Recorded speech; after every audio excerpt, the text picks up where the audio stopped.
Hello all, బాగున్నారా అందరూ? ఎలా ఉన్నారు? ఈరోజు కరివేపాకు చికెన్ కారం చేసుకుందాము. ఇంగ్రీడియంట్స్ చూసేద్దాము. మీరందరూ ఎలా ఉన్నారు కామెంట్ చేయండి. చికెన్ని పసుపు, ఉప్పు, కస్తూరి మేతి వేసి బాయిల్ చేసుకోవాలి. కారము, ఉప్పు, పసుపు, కరివేపాకు కొంచెం 2 గుప్పెళ్ళు, ఎల్లిపాయలు, కొత్తిమీర, ఫైన్ చాప్ చేసుకొని పెట్టుకున్న ఉల్లిపాయలు 2 మీడియం సైజ్వి, 1/2 కేజీ. ఈ ప్లేట్లో ఉన్నవన్నీ ఇంగ్రీడియంట్స్ అన్నీ పేస్ట్ చేసి పెట్టుకోవాలి. పెరుగు వేసి పేస్ట్ చేసుకోవచ్చు, వాటర్ వేసి అయినా పేస్ట్ చేసుకోవచ్చు.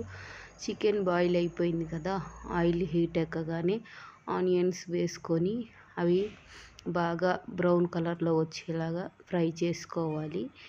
ఉల్లిపాయలు ఫ్రై అవ్వడమే లేట్ అండి. చికెన్ ఉల్లిపాయలు ఫ్రై అయ్యాయని చాలా తొందరగా అయిపోతుంది. ఉల్లిపాయలు వేగగానే చికెన్ వేసి కొంతసేపు అలా ఫ్రై చేసుకోవాలి. చాలా ఈజీగా చాలా తొందరగా అయిపోతుంది. ఇదిగోండి ఫ్రై అయిన తర్వాత మనం కరివేపాకు పేస్ట్ ఉంది కదా, అది కూడా వేసుకోవచ్చు. నిల్వ ఉంచుకోవాలనుకుంటే వాటర్ వేయకుండా గరుకుగా పట్టుకోండి. ఇలా ఫ్రై చేసుకోండి. ఆ వాటర్ అంతా ఇంకిపోయే వరకు ఈ ప్రాసెస్ మొత్తం పెద్ద మంటలోనే అవ్వాలి. ఎందుకంటే అన్నీ చికెన్ ఉడికిపోయి ఉంది కాబట్టి పెద్ద మంట పెట్టుకొని మీరు చేసుకోవచ్చు. ఇది చూసారా, ఆయిల్ అంతా పైకి వచ్చేసింది. ఇంకా రెడీ అయిపోయినట్టేనండి.